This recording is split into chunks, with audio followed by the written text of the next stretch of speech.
구원의 서정 중에 연합에 관해 설교하려고 합니다. 연합은 말 그대로 그리스도 안에 있게 되는 것입니다. 연합은 말 그대로 그리스도 안에 있게 되는 것입니다. 그리고 그리스도와 분리될 수 없는 관계가 되는 것입니다. 연합은 그리스도 안에 있게 되는 것, 그리고 그리스도와 분리될 수 없는 관계가 되는 것을 말합니다. 사실 연합은 구원의 서정 중에 한 과정으로만 인식할 수 없습니다. 연합은 누군가를 향하신 하나님의 예지와 예정이 시작되는 시점부터 시작되는 것이라고 봐야 됩니다. 연합은 구원의 서정 중에 한 과정으로만 인식될 수 없고 누군가를 향하신 하나님의 예지와 예정이 시작되는 시점부터 시작되는 것이라고 보아야 됩니다. 하지만 이미 시작된 연합이 한 사람에게서 실제적인 차원, 이 경험적인 차원에서 시작되는 시점은 효력 있는 부르심의 결과로 찾아오는 거듭남의 순간, 그 순간입니다.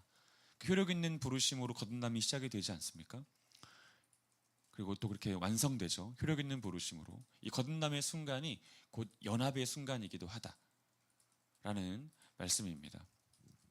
그러니까 쉽게 말해서 설교, 성경 공부, 교리 교육, 성도의 교제, 이 전도동을 통해 들었던 외적인 하나님의 말씀이 내적으로 믿어지는 바로 그 순간 한 사람은 거듭나게 되고 또한 예수 그리스도와 연합하게 되는 것입니다. 이 불편하고 괴롭고 혼란스럽기도 하지만 외적으로 전해진 그 메시지가 들려진 그대로 믿어질 바로 그때 거듭남의 순간이요 예수 그리스도와 연합되는 순간이다. 지난 주에도 말씀을 드렸던 바와 같이 거듭났다고 해서 거듭난 모든 사람들에게 거듭남의 표지와 열매들이 즉각적으로 확인되는 것은 아닙니다. 거듭났다고 해서 거듭난 모든 사람들에게서 거듭남의 표지와 열매들이 즉각적으로 확인되는 건 아니에요. 그러니까 누군가는 이 사도 바울처럼 거듭나자마자 하나님의 말씀을 사모하게 되고 곧바로, 그리고 비록 완전하지는 않지만 하나님의 말씀을 이해하는 눈과 귀가 생기며 죄에 대한 싸움이 시작이 되고 형제 사랑하는 마음이 샘솟는 일들이 일어나지만 모든 사람이 다 그런 것은 아니라는 거죠. 거듭났지만 그런 표지와 열매들이 즉각적으로 확인되지 않는 사람들도 있다는 것입니다. 제가 지난주에 갓 태어난 아이 좀 비유를 여러분들에게 해드렸죠. 이 갓 태어난 아이를 생각해 볼 때 이 갓 태어난 아이가 태어나자마자 온전한 인격과 지성을 소유하는 것은 아니잖아요. 이 빈곤한 인격과 빈곤한 지성으로 이 부모의 품에서 갖은 때를 다 부리고 울어 제끼는 일들이 많습니다. 부모의 품에서 대소변을 보고 토를 쏟아내는 일들도 많습니다. 부모의 살집을 핥히고 어미의 젖꼭지를 물어 뜯는 일 또한 많습니다. 심지어 자기 얼굴을 핥히기도 하는 그런 일들도 비일비재하죠. 거듭난 사람들도 이와 같을 때가 많다는 겁니다. 하지만 거듭난 사람들이 분명히 경험하는 것이 있는데 그것이 바로 그리스도와의 연합입니다. 그리스도와의 연합, 즉각적으로 경험하는 것이죠. 그리스도와의 연합. 연합에 대한 자각은 늦을 수 있는데 연합에 대한 경험은 즉각적입니다. 자각은 늦을 수 있어도 경험은 즉각적입니다. 그리스도와의 연합은 놀라운 선물을 줍니다. 그리스도와의 연합은 놀라운 선물을 줘요. 저는 지난주에 이 거듭나고 그리스도 안에 있는 사람들의 삶, 연합된 사람들의 삶에서 나타나는 특징들에 대해서 좀 말씀을 드렸습니다. 그 특징이 뭐라고 말씀드렸죠? 그들이 듣든지 듣지 아니하든지 그 말씀에 순종하든지 순종하지 아니하든지 그 말씀을 꾸준하게 들을 수밖에 없게 된다는 거. 외적으로든 내적으로든 하나님 아버지의 말씀을 끊임없이 들을 수밖에 없다는 것. 이것이 거듭남의 증거요 그리스도 안에 있다는 증거라고 지난주에 말씀을 드렸는데 아마도 기억하시지 않을까 생각이 듭니다. 그러니까 내적으로든 외적으로든 하나님 아버지의 말씀을 끊임없이 들을 수밖에 없다는 거죠. 그렇다면 도대체 예수님은 당신과 연합된 이들에게, 이 거듭나고 연합된 이들에게 무슨 말씀을 하시는 걸까요? 내적으로든 외적으로든 계속 말씀을 공급하신다고 방금 말씀을 드렸는데 그럼 어떤 종류의 말씀을, 어떤 내용의 말씀을 전달을 해주시는 걸까? 사실 우리가 그걸 다 할 수는 없습니다. 다만 몇 가지를 알 수 있고 몇 가지를 전할 수 있는 거죠. 첫째, 하나님이 너의 아버지시라는 것, 너는 하나님의 자녀라는 것에 대해서 계속 말씀하십니다. 내적으로든 외적으로든 하나님이 너의 아버지요, 너는 하나님의 자녀다라고 하는 걸 계속 말씀하신다. 로마서 8장 16절 말씀 보겠습니다. 로마서 8장 16절입니다. 로마서 8장 16절 같이 읽겠습니다. 시작. 성령이 친히 우리의 영과 더불어 우리가 하나님의 자녀인 것을 증언하시나니. 자, 성령이 친히 우리 영과 더불어 우리가 하나님의 자녀인 것을 증언하시나니. 거듭나고 예수 그리스도 안에서 연합된 사람들은 그 안에 계신 성령님이 끊임없이 너의 아버지는 하나님이라는 사실을, 너는 하나님의 자녀라는 사실을 말씀하신다는 거죠.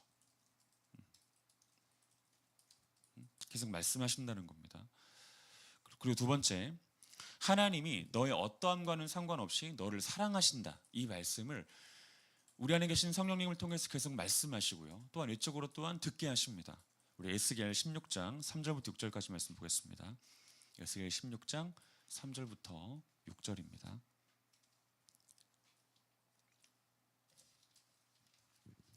에스겔 16장 3절부터 6절. 같이 읽겠습니다. 시작. 이르기를 주 여호와께서 예루살렘에 관하여 이같이 말씀하시되 내 근본과 난 땅은 가나안이요 내 아버지는 아모리 사람이요 내 어머니는 헷 사람이라.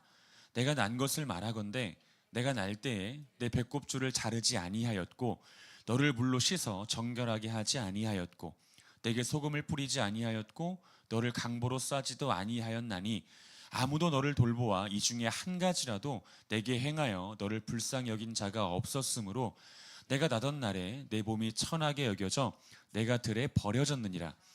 내가 내 곁으로 지나갈 때 내가 피투성이가 되어 발짓하는 것을 보고 내게 이르기를 너는 피투성이라도 살아있으라. 다시 이르기를 너는 피투성이라도 살아있으리라 하고. 에스겔 16장 3절부터 6절까지의 말씀이죠. 그러니까 이 비유는, 이 말씀은 예지와 예정 가운데 있는 이들을 향하여 선지자 에스겔을 통해서 하나님께서 허락하신 말씀입니다. 예지와 예정 속에 있는 이스라엘 백성들의 상태를 피투성이가 되어 길가에 버려진 갓난아이로 비유하는 말씀이에요. 방금 읽었던 이 말씀은 제가 각 구절을 좀 아주 간략하게 정리를 한번 해보겠습니다. 3절에 보니까 예루살렘에 관하여라고 이야기를 하죠. 그러니까 이 이야기는 지금부터 시작될 말씀은 하나님께서 선택하신 백성들에게 하시는 말씀이다. 하나님의 예지와 예정 가운데 있는 백성들에게 하시는 말씀이라는 뜻입니다. 그리고 또 하반절에 보니까 내 근본과 난 땅은 가나안, 그리고 내 어머니는 햇사람. 여기까지를 보면 이스라엘 백성들의 상태, 예지와 예정 가운데 처해 있는 이 사람들의 상태가 원죄와 자범죄에 또한 처해 있다. 이것을 말해주고 있습니다. 내 근본과 난 땅은 가나안이라고 말하죠. 가나안은 이방 땅입니다. 가나안은 네가 예지와 예정 가운데 있는 백성이기는 하지만 너는 원죄와 자범죄 가운데 처해 있다. 이 말씀이라고 봐야 됩니다. 또 4절 보니까 너의 난 것을 말하건대 라고 말합니다. 너의 난 것을 말하건대. 그러니까 이 이야기는 하나님께서 처음부터 예지와 예정된 자들을 보고 계셨다는 얘기예요. 처음부터 보고 계셨다. 그리고 아무도 내 탯줄을 그 다음에 강보로 싸지 아니하였나니. 여기까지의 말씀은 너의 본성적인 상태인 원죄와 네가 즐긴 자범죄들은 너를 보호해주지 않았다는 말입니다. 4절에 보니까 내가 날 때 내 배꼽줄을 자르지 아니하였고 너를 물로 씻어 정결하게 하지 아니하였고 내게 소금을 뿌리지 아니하였고 너를 강보로 싸지 아니하였나니라고 되어 있잖아요. 4절에 기록되는 이 말씀은 아이가 태어나면 이스라엘 백성들이 해왔던 일들이에요. 부모들이 해왔던 일들. 그런데 이스라엘 백성들이 처해 있는 원죄와 자범죄는 너를 살리기 위한 이런 일들을 하지 않았다는 겁니다. 이런 일들을. 이해되시나요? 안 되시면 안 되신다고 말씀하셔도 눈빛으로 말씀하시면 제가 바로 캐치해서 말씀 다시 드릴게요. 이스라엘 백성들은 아이들이 태어나면 가장 먼저 탯줄을 잘랐죠. 그리고 물로 씻었습니다. 또 소금을 뿌렸습니다. 아이에게 소금을 뿌렸어. 그러니까 우리 상식으로는 잘 이해가 안 되죠. 소금을 뿌렸다는 게. 사실 근데 크게 두 가지 의미겠다고 봐야 되는데, 하나는 정결 예식이었어요. 소금을 뿌리는 것 자체가 정결 예식이었고, 두 번째는 신생아의 피부를 소독하고 또 단단하게 하기 위한 그들 나름대로의 전통이었대요. 그들 나름대로의 전통. 이게 뭐 의학적으로 얼마나 효력이 있는지는 모르겠지만 이런 일들을 부모라면 다 했답니다. 그리고 강보로 싸서 뉘었어요. 부모가 했던 일이 있는데 이게 다 아이를 살리기 위한 일 아닙니까? 그런데 이스라엘 백성들이 처해 있는 원죄나 자범죄는 너를 살리는 일을 하지 않았다는 거예요. 오히려 죽이는 일을 했다는 것을 말하는 것이죠. 5절에 보니까 아무도 너를 돌보아 이 중에 한 가지라도 내게 행하여 너를 불쌍히 여긴 자가 없었으므로 네가 나던 날에 내 몸이 천하게 여겨져 들에 버려졌느니라 라고 말합니다. 그러니까 원죄와 자범죄로 인한 결과, 그러니까 원죄와 자범죄는 너를 향해서 생명에 관한 일을 아무것도 하지 않았고 오히려 너를 버려진 상태로 만들었다. 길가에 버려진 상태로 만들었다. 이런 이야기입니다. 6절에 보니 내가 내 곁으로 지나갈 때 내가 피투성이가 되어 발짓하는 것을 보고 라고 되어 있죠. 이제 그렇게 버려졌던 이스라엘 백성들 곁으로 삼위일체 하나님께서 의도적으로 지나가셨다는 것을 말하는 겁니다. 의도적으로 지나가셨고, 이 피투성이가 되어서 버려진 갓난아이 같은 이스라엘 백성들이 발짓하는 것을 보았다. 어떻게든 살려고 몸부림치는 것을 보았다는 거예요. 어떻게든 살려고 몸부림치는 것을 보았다. 그러면서 마지막에 보니까 내게 이르기를 너는 피투성이라도 살아있으라, 다시 이르기를 너는 피투성이라도 살아있으라. 두 번 같은 말씀을 하시죠. 두 번. 그러니까 이것은 무슨 의미냐면 너는 피투성이라도 살아있으라 라고 말했다고 해서 말만 하고 아무것도 하지 않았다는 이야기가 아니라 말씀으로 너를 살린다는 이야기예요. 이 반복되는 말씀으로 너를 살리겠다 하는 하나님의 의지가 이 기록 속에 담겨져 있는 것이다 라는 것입니다.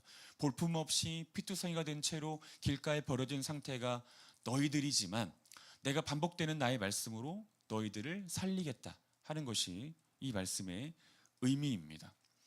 여러분, 피투성이가 된 갓난아이가 무엇을 이해할 수 있습니까? 그리고 무엇을 공감하겠습니까? 하지만 하나님께서는 계속 이 말씀을 공급하신다는 거예요. 너는 피투성이라도 살아있으라, 피투성이라도 살아있으라. 이거는 갓난아이에 대한 명령이 아니에요. 갓난아이에 대한 명령이 아니라 그 아이에게 명령하시는 하나님께서 이 일을 행하시겠다는 거죠. 아시겠죠? 빛이 있으라 하면 빛이 있잖아요. 살아 있으라 하면 사는 겁니다. 이해되셨죠? 자, 세 번째, 하나님만을 의존하라는 것입니다. 하나님만을 의존하라. 시편 62편 5에서 8절 말씀 보겠습니다. 시편 62편 5에서 8절 같이 읽겠습니다. 시작. 나의 영혼아 잠잠히 하나님만 바라라. 물은 나의 소망이 그로부터 나오는도다. 오직 그만이 나의 반석이시오 나의 구원이시오 나의 요새이시니 내가 흔들리지 아니하리로다. 나의 구원과 영광이 하나님께 있으며 네 힘의 반석과 피난처도 하나님께 있도다. 백성들아 시시로 그를 의지하고 그 앞에 마음을 토하라. 하나님은 우리의 피난처시로다. 하나님만 의존해라. 이게 우리 안에 계시는 성령님 우리들 가운데 끊임없이 하시는 말씀이고 거듭나고 연합된 우리들이 외적으로 듣게 될 말씀입니다. 이 말씀이요. 그리고 네 번째, 범죄하지 말라는 거죠. 그리고 범죄했거든 말하라는 거죠. 그러면 깨끗하게 해주겠다는 거죠. 이게 거듭나고 연합된 사람들 안에 계시는 성령님이 그에게 지속적으로 꾸준하게 하시는 말씀이에요. 범죄하지 말라. 범죄했거든 말하라. 그러면 깨끗하게 해줄 것이다. 요한일서 1장 9절부터 10절입니다. 요한일서 1장 9절부터 10절. 요한일서 1장 9절부터 10절 같이 읽겠습니다. 만일 우리가 우리 죄를 자백하면 그는 미쁘시고 의로우사 우리 죄를 사하시며 우리를 모든 불의에서 깨끗하게 하실 것이요 만일 우리가 범죄하지 아니하였다 하면 하나님을 거짓말하는 이로 만드는 것이니 또한 그의 말씀이 우리 속에 있지 아니하니라. 예수님은 예수님과 연합된 그 사람의 모든 것을 알고 계십니다. 범죄할 것을 모르고 연합하신 것도 아닙니다. 따라서 그 사람은 숨김없이 또한 남김없이 자신의 죄를 고백해야 됩니다. 이미 예수님께서 다 알고 계시기 때문에 저는 죄 없습니다라고 말하면 안 됩니다. 이것은 네가 죄가 있는 것을 내가 알아. 네가 죄를 지을 것을 내가 알고 너와 연합한 거야 라고 말씀하시는 예수님을 거짓말하는 사람으로 만드는 거예요. 거짓말하는 존재로 만드는 겁니다. 여러분, 죄를 숨김없이 남김없이 고백하라는 말씀은 너의 죄를 남김없이 용서하겠다라고 하는 예수 그리스도의 말씀이에요. 이해되셨죠? 죄를 남김없이 고백해라 라고 하시는 그 말씀은 내가 너의 죄를 남김없이 씻어주겠다, 너를 남김없이 깨끗하게 해주겠다 라고 하는 말씀입니다. 자, 예지와 예전 가운데 있는 자들은 효력 있는 부르심을 통해서 거듭납니다. 그리고 거듭난 이들은 즉각적으로 예수 그리스도와 연합하게 됩니다. 그리고 예수 그리스도와 연합한 그 사람들은 내적으로 그리고 외적으로 꾸준하게 하나님 말씀을 듣게 됩니다. 주로 듣게 되는 말씀이 방금 우리가 살펴보았던 이 네 가지의 말씀이다 라고 이해하시면 되겠습니다. 그리고 지속적으로 공급되는 이러한 말씀 속에서 누군가는 즉각적으로 그리고 누군가는 점진적으로 자신이 거듭났다는 사실과 그리스도와 연합되었다는 사실을 자각하게 되고 마침내 거듭나고 연합된 사람들만이 가질 수 있는 표지와 열매를 갖게 됩니다. 이 말씀 속에서 지속적으로 공급되는 이 말씀 속에서 자신이 거듭난 존재, 자신이 예수 그리스도와 연합된 존재라는 사실을 자각하게 되고 마침내 오직 거듭나고 연합된 존재들만이 가질 수 있는 표지와 열매들을 갖게 된다라는 것입니다. 자, 그렇다면 거듭나고 연합된 이들만이 가질 수 있는 열매와 표지는 무엇인가? 거듭나고 연합된 이들만이 가질 수 있는 열매와 표지는 무엇인가? 사실 이 역시 우리가 다 정리하거나 이해할 수는 없습니다. 그러나 그럼에도 불구하고 우리에게 알려진 것들 중에 몇 가지를 말하면 이렇습니다. 첫째, 예수 그리스도에 대한 온전한 믿음이 생기죠. 그러니까 거듭나고 예수 그리스도와 연합된 존재들, 거듭나고 예수 그리스도와 연합된 존재들은 즉각적일 수도 있고 또한 점진적일 수 있지만 예수 그리스도에 대한 온전한 믿음이 생깁니다. 듣게 되는 그 말씀 가운데 이러한 표지와 열매들이 확인되게 되는 거죠. 외적으로 듣게 된 그 말씀 속에서. 이해되셨습니까? 예수 그리스도에 대한 온전한 믿음이 생겨요. 즉 예수님은 창조주이시고 예수님은 주인이시며 예수님은 심판주이시다.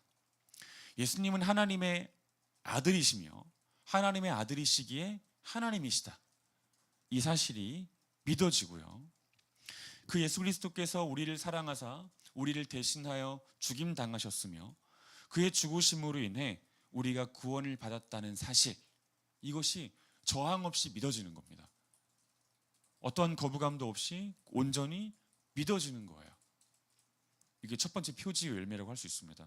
두 번째, 하나님을 아버지라고 부를 수 있게 됩니다. 하나님을 비로소 아버지라고 부를 수 있게 돼요. 그러니까 이는 자신이 하나님에게서 왔고 하나님에게로 돌아간다는 사실을 알게 된다는 말이에요. 하나님에게서 왔고 하나님에게로 돌아간다는 것을 알게 된다는 거고요. 또 하나님과 자신을 분리될 수 없는 분으로, 하나님을 자신과는 분리될 수 없는 분으로 인식하게 됩니다. 그러니까 우리가 아버지가 아무리 우리들에게 좀 심하게 대해도 사실 우리는 알고 있잖아요. 그 아버지와 우리가 분리될 수 없다는 거. 그러니까 하나님을 아버지를 부를 수 있게 된다는 것은 하나님을 나와는 도저히 분리될 수 없는 분으로 인식하게 된다는 것입니다. 더불어 하나님을 인격적인 교제를 원하는 인격적인 존재로 인식하게 된다는 거예요. 그러니까 하나님을 인격적인 교제를 원하는 인격적인 분으로 인식하게 됩니다. 그냥 여타 다른 종교들에서 믿는 그 신들, 그리고 그 신들을 섬기는 사람들의 관계처럼 근데 무엇인가를 바치고 무엇인가를 받는 그런 관계로 하나님을 인식하고 이해하는 것이 아니고, 하나님께서 우리들에게 인격적인 교제를 원하신다는 사실을 알게 되고 실제로 그가 하나님과 인격적인 교제를 시도하게 되는 이런 것들이 하나님을 아버지로 부른다라고 하는 그 말의 개념 속에 담겨 있는 겁니다. 그 말 속에 담겨 있는 개념이에요. 이해되셨습니까? 세 번째는 하나님을 향한 매우 분명한 의존성이 생깁니다. 하나님을 향한 매우 분명한 의존성, 이게 거듭난 사람 그리고 예수 그리스도와 연합된 사람들에게서 나타나는 표지이자 열매예요. 하나님을 향한 매우 분명한 의존성이 생긴다는 것. 이전에는 나의 계획을 신뢰했고요, 나의 준비를 신뢰했습니다. 그래서 내가 촘촘하게 계획하고 철저하게 준비하면 어떤 결과가 따라올 것이라고 하는 믿음을 가지고 있었죠. 하지만 더 이상 그런 생각을 하지 않는 겁니다. 그리고 나의 판단, 나의 능력, 나의 지식, 나의 인맥, 이런 것들을 의지한 거예요, 이전에는.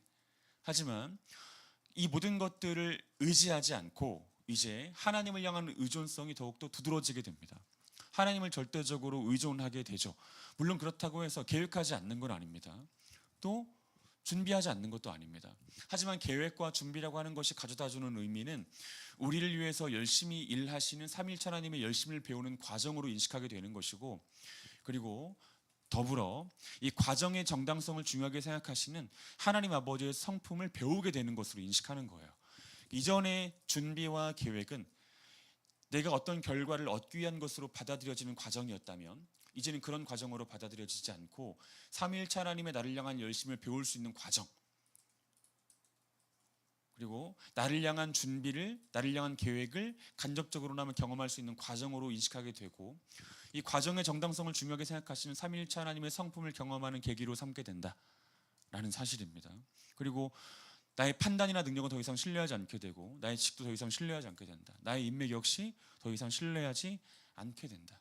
의존성을 하나님께만 두게 된다는 것입니다. 이게 거듭나고 연합된 사람들에게서 맺는 표지요 열매예요. 네 번째는 자신의 죄인됨이 깨달아지고 인정되는 겁니다. 자신의 죄인됨이 깨달아지고 인정돼요.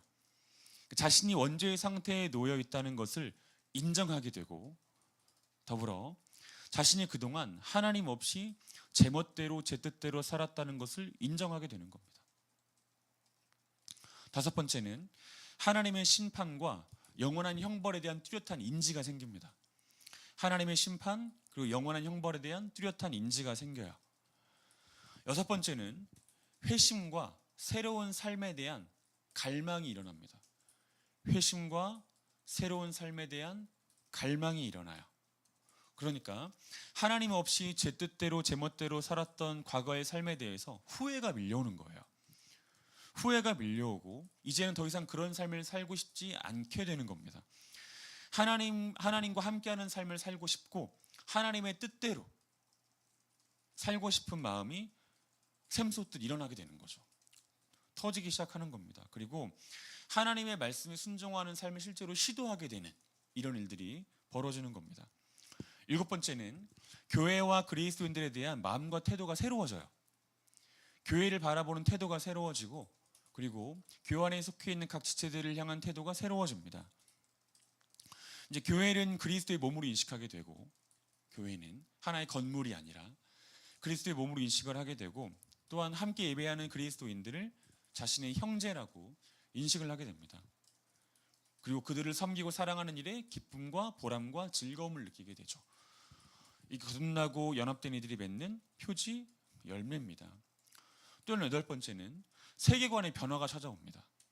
이 세계관의 변화가 찾아와요. 이 세계관이라고 하는 것은 세상과 사람을 바라보고 해석하는 기본적인 틀을 말하잖아요. 세계관은 세상과 사람을 바라보고 해석하는 기본적인 틀, 이게 세계관인데, 이 세계관의 변화가 찾아옵니다. 하나님의 말씀인 성경 안에서 또한 그것을 렌즈로 삼아 세상을 바라보게 되고 사람을 바라보게 되는 이런 세계관의 변화가 찾아오게 되는 거죠. 그리고 주의해야 되는 건 여기 절대 결여되지 않는 것은 긍휼과 애통함이에요.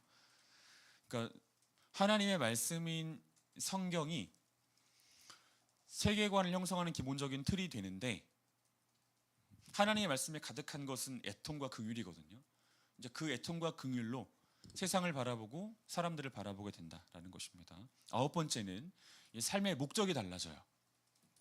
삶의 목적이. 이전에는 그냥 내가 행복하게 사는 거였죠. 내가 즐겁게 사는 거였죠. 건강하게 사는 것이었죠. 사람들에게 인정받고 사는 것이었죠. 그게 삶의 목적이었다면 이제 삶의 목적이 달라집니다. 고린도후서 5장 15절의 말씀을 자신의 말씀으로 받아들이기 시작하게 되는 일들이 벌어지는 거예요. 고린도후서 5장 15절에 보면 그가 모든 사람을 대신하여 죽으심은 살아있는 자들로 하여금 다시는 그들 자신을 위하여 살지 않고 오직 그들을 대신하여 죽었다가 다시 살아나신 이를 위하여 살게 하려 함이라 라고 되어 있습니다. 그러니까 예수 그리스도의 십자가의 은혜와 부활의 은혜를 경험한 사람들은 더 이상 자기 자신을 위해 삶을 살 수 없대요. 더 이상 그것을 인생의 목적으로 삼지 않는답니다. 그러면요, 이 복음을 위해서, 복음 대신 예수 그리스도를 위하여 삶을 살겠다라고 하는 결단이 생기고 그것을 삶의 목적으로 삼게 되는 일들이 벌어진다. 이것이 거듭나고 연합된 이들이 맺는 표지요 열매다라는 것입니다. 10번째는 자신이 가진 지성, 감정, 의지, 기능, 그리고 모든 소유 등을 그리스도를 위해 쓰게 되는 겁니다. 심지어 자신이 갖고 있는 기질마저도요. 그리고 성품마저도요. 자신이 가진 모든 것, 기질, 성품, 지성, 감정, 의지, 기능, 소유, 이 모든 것들을 다 그리스도를 위하여 쓰게 됩니다. 거듭나고 연합된 이들은 이런 열매를 맺게 되는 거죠. 10가지나 말씀드렸습니다. 자, 사랑하는 여러분, 저는 여러분들이 다 거듭난 사람이기를 진정 바랍니다. 진짜 바랍니다. 그리고 예수 그리스도와 연합된 존재이기를 정말 바랍니다. 그리고 여러분들의 삶에 비록 즉각적이진 않다고 하더라도 점진적으로 이런 열매들과 표지들이 확인되는 일들이 있게 되기를 간절히 소원합니다. 네, 그때까지 같이 잘 한번 해봐요.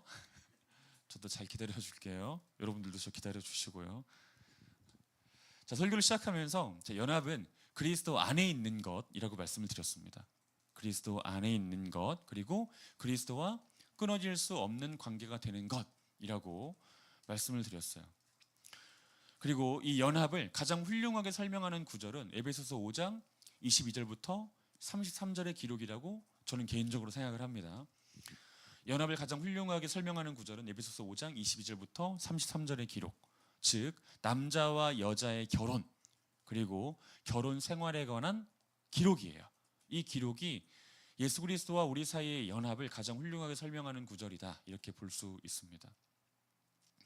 성령님은 바울을 통해서 그리스도와 택하신 이들의 연합을 남자와 여자의 결혼과 결혼 생활로 비유 및 설명하게 하셨습니다. 그리고 우리는 성령님께서 바울을 통해 주신 이 말씀을 통해서 연합이 갖는 아주 중요한 의미들에 대해 발견할 수 있습니다. 제가 이것저것 좀 갈래를 좀 쳐보겠습니다. 제가 갈래를 너무 많이 치는 편이어가지고 좀 힘드실 텐데, 네, 교리 설교할 때는 어쩔 수 없으니까 좀 이해해 주시길 바라고. 첫째, 연합은 한 편이 사라지거나 흡수되는 것이 아닙니다.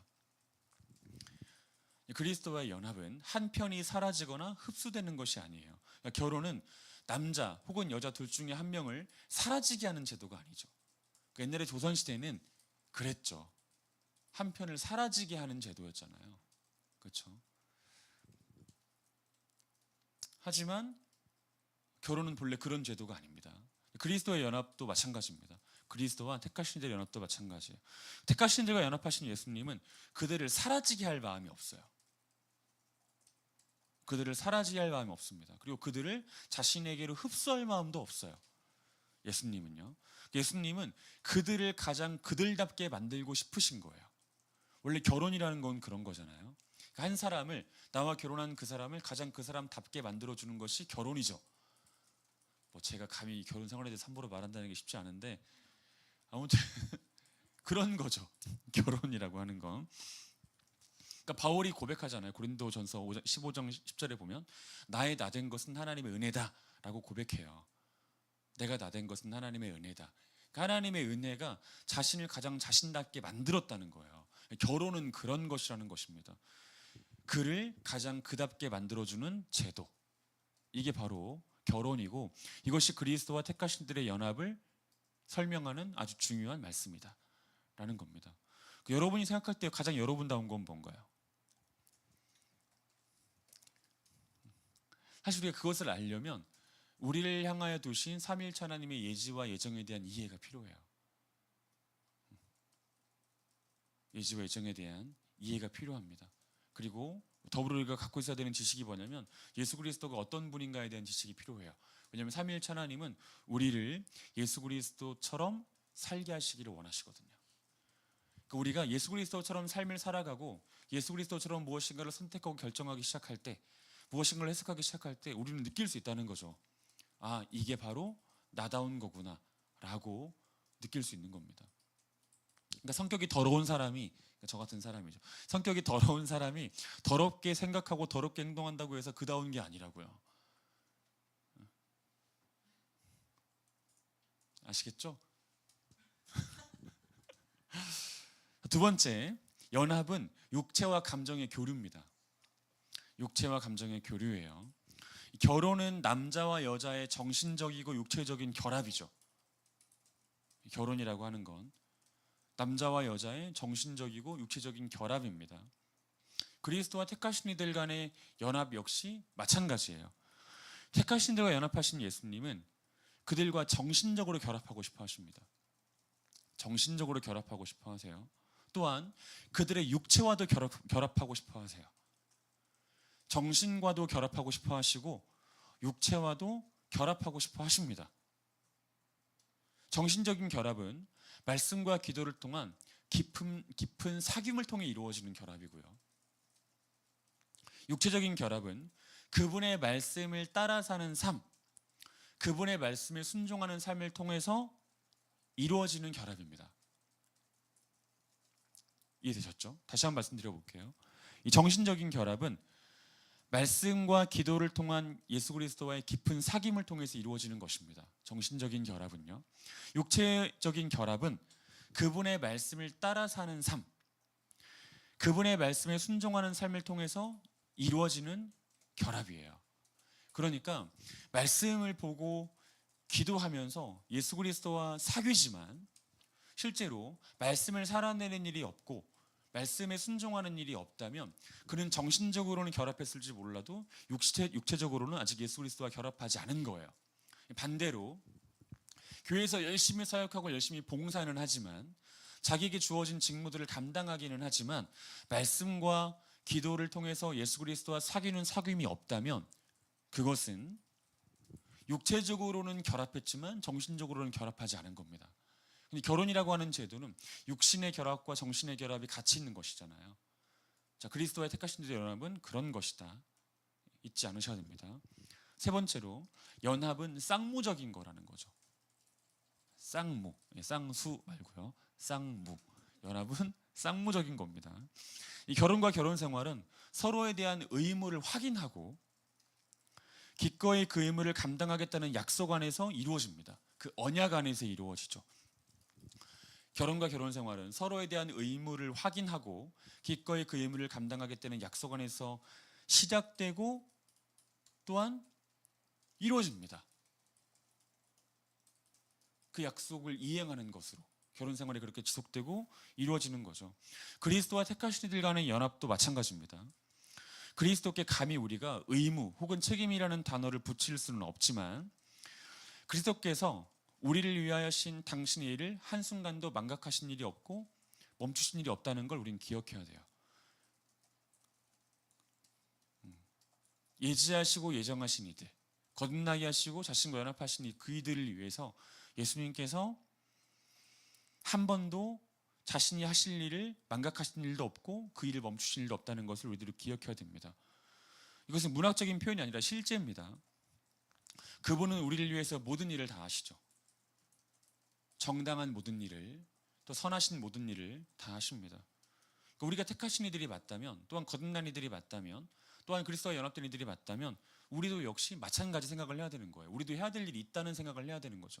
그분을 위해 해야 될 일이 있다고요. 쌍무적인 거라고요. 서로가 서로에게 의무를 진다고요. 그럼 우리가 해야 될 일은 뭡니까?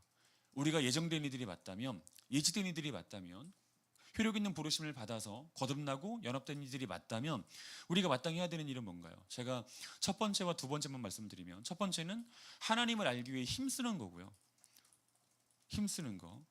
두 번째는 알게 된 하나님을 더욱 믿고 더욱 소망하고 더욱 사랑하는 겁니다. 이게 우리가 해야 되는 가장 중요한 두 가지 일이죠. 신랑 되신 예수 그리스도를 위하여 우리가 감당해야 되는 의무예요. 그분을 더욱더 알아야 하고요. 알게 된 그분을 더욱더 믿고 소망하고 사랑해야 됩니다. 이것이 의무예요. 이해되셨죠? 구원은 값없이 주어지지만 구원받은 이후의 삶은 의무와 책임이 뒤따르는 삶이라는 걸 우리는 망각해서는 안 됩니다. 네 번째는 서로의 것을 주고받으며 소유하며 감당하는 것입니다. 서로의 것을 주고받으며 소유하며 감당하는 것, 이것이 연합이죠. 본래 결혼이라고 하는 것은 서로의 것을 주고받는 거죠.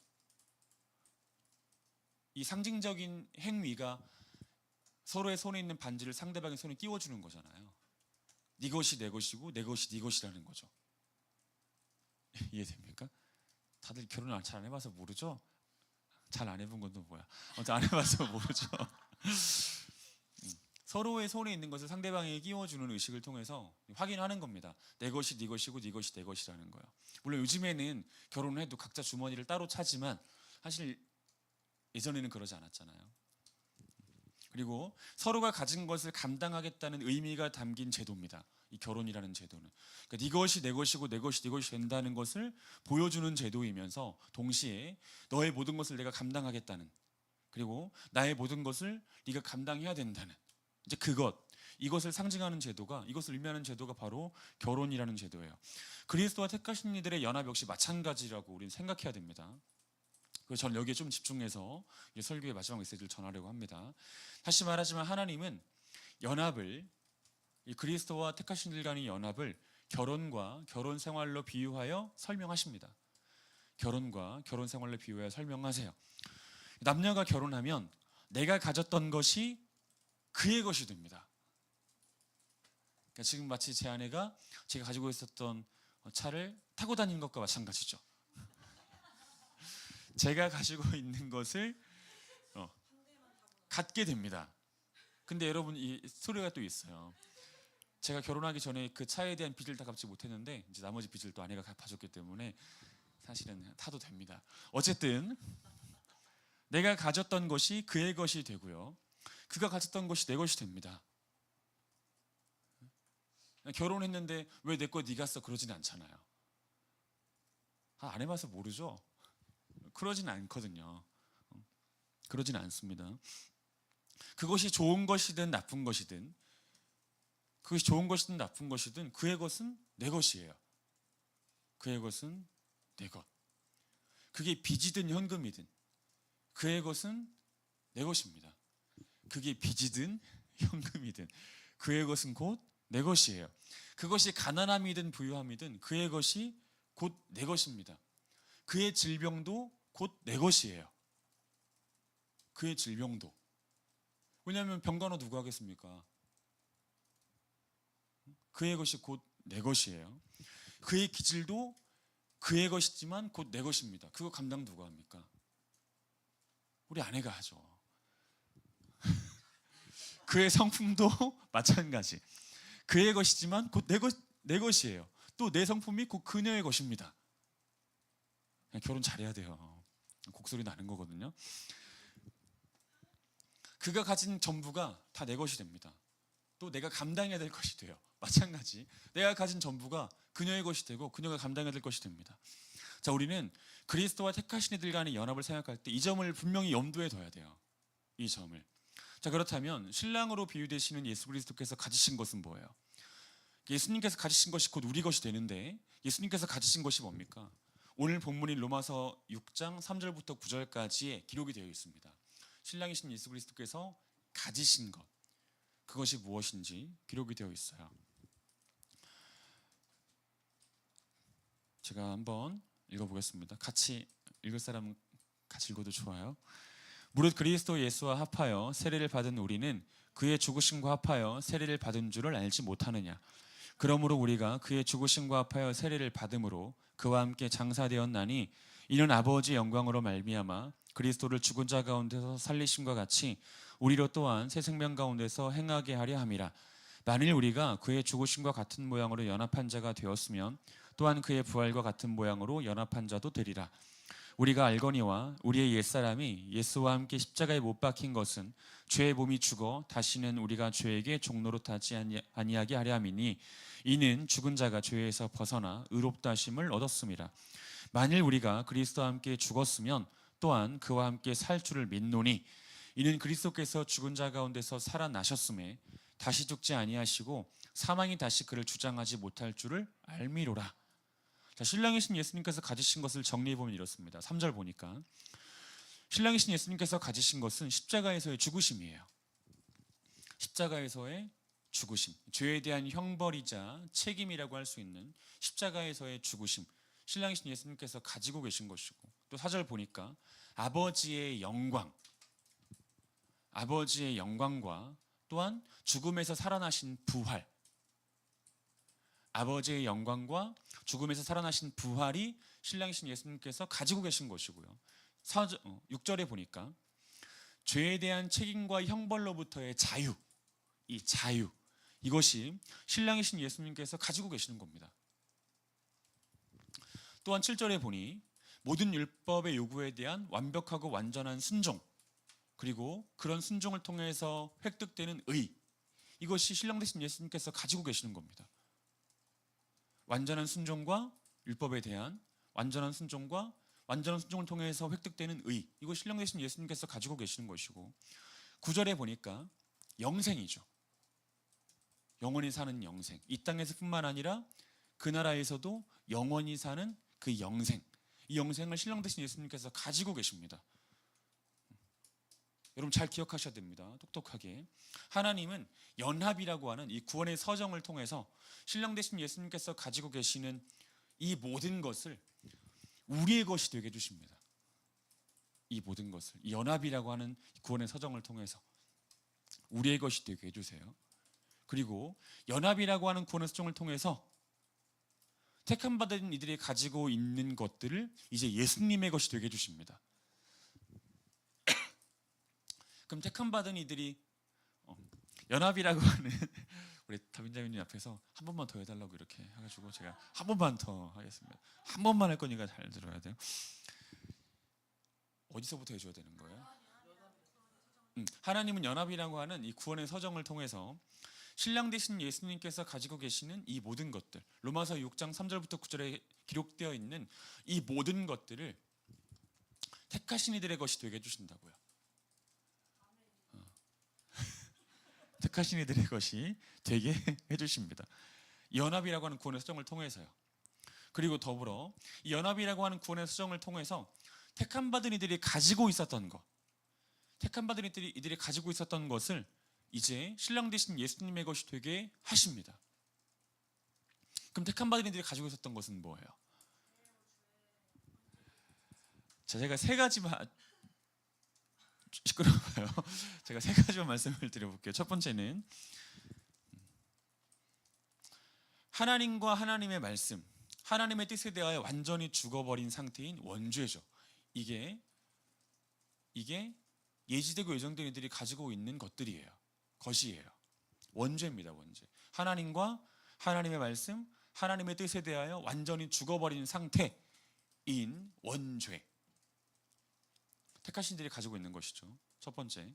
두 번째는 그 원죄로부터 나오는 생각과 말과 행동으로 짓는 모든 자범죄. 그 원죄로부터 나오는 생각과 말과 행동으로 짓는 모든 죄, 자범죄. 그리고 불의죠. 그리고 세 번째는 그로 인해 받게 될 죽음과 영원한 형벌이죠. 이게 택함 받은 이들이 가지고 있는 것들입니다. 가지고 있는 것.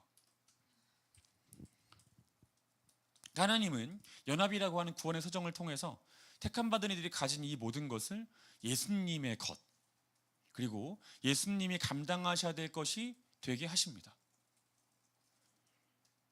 자, 연합이라고 하는 구원의 서정은 이 말도 안 되는, 이해되지 않는 이 교환이 일어나는 은혜의 과정이에요. 말도 안 되는 교환, 이해할 수 없는 교환이 일어나는 은혜의 과정, 이게 연합입니다. 연합이라는 구원의 수정으로 인해서 예수님은 자신이 가지고 있지도 않았던 원죄와 자신이 범하지도 않았던 자범죄로 인해 십자가에서 죄에 대한 책임인 죽임을 당하게 되시죠. 그리고 자신이 갖고 있던 것을 택함 받은 이들에게 주십니다. 십자가에서 택함 받은 이들이 죽지도 않았지만 예수님께서 가지고 계시던 십자가의 죽으심이라고 하는 것을 택함 받은 이들에게 주시는 거예요. 그래서 그들은 십자가에 달려 죽지도 않았는데 십자가에 달려 죽은 존재들로 인정되는 겁니다. 하나님 앞에서 신랑이 졌으니까 그렇게 인정되는 거예요.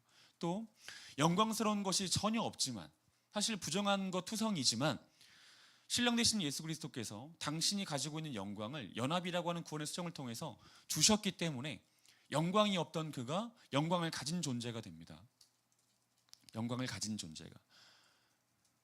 또한 재림의 날에, 주님의 재림의 날에 심판의 부활로 부활하여 영원한 형벌을 받아야 될 그가 주님의 재림의 날에 예수 그리스도께서 가진 부활을 가짐으로 생명의 부활로 나게 되는 그런 일들을 경험하게 되죠.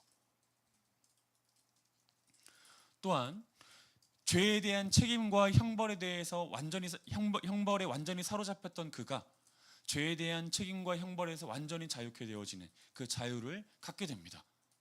그 자유를. 그리고 하나님의 말씀을 제대로 지킨 일이 한 번도 없었지만, 단 한 번도 없었지만, 사실 우리는 하나님의 말씀을 제대로 지킨 일이 단 한 번도 없는 사람이에요. 근데 우리는 전적으로 부패했고 타락했기 때문에 우리가 하는 그 모든 일들에 동기의 흠이 있습니다. 그리고 행위에 티가 있어요. 그러니까 우리는 단 한 번도 하나님 말씀을 완벽하게 지켜본 적이 없는 사람입니다. 그래서 우리는 절대 의로울 수가 없는 사람이에요. 완전한 순종 자체가 불가능한 존재이기 때문에. 하지만 하나님께서는 연합이라고 하는 구원의 수정을 통해서 예수 그리스도께서 율법의 교회를 다 순종하시고 완벽하게 순종하시고 완전한 의를 획득하셨잖아요. 그 의를 가진 존재가 되었습니다.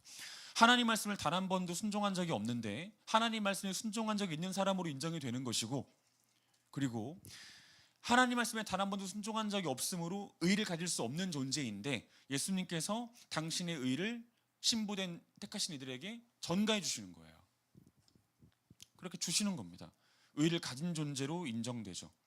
또한 육체는 죽을지 몰라도 예수 그리스도께서 가지고 계시는 그 영생으로 인해서 그 영생을 가진 자가 되어 우리도 이 땅에서나 그 땅에서나 영원히 살게 되는 그런 일들을 경험을 하게 되는 겁니다. 이게 연합이에요. 내가 가진 것을 그에게, 그가 가진 것이 나에게 오는 이 말도 안 되는 교환, 이게 연합입니다. 그리고 이 모든 것들 아는 지식 안에서 택하신 이들은 두 가지 감정을 경험하게 되고 하나의 결과에 도달하게 돼요. 두 가지 감정을 경험하게 되고 하나의 결과에 도달하게 됩니다. 두 가지 감정 중 첫 번째 감정은 예수님께서 이 모든 것을 나에게 주셨다는 사실로 인한 감사함이에요. 이게 첫 번째 감정입니다. 신랑 되신 예수님께서 자신이 가지고 있는 이 모든 것들, 이 모든 선하고 아름답고 고상하고 고결한 것들을 나에게 주셨다는 것으로 인한 감사함, 이게 첫 번째 감정이죠. 두 번째 감정은요, 자신이 드린 것은 고작 그것밖에 없다는 사실로 인한 절망감이에요. 이게 두 번째 감정입니다. 그리고 이 두 가지 감정으로 인해서 결국 도달하게 되는 결과가 뭐냐면 회심이에요.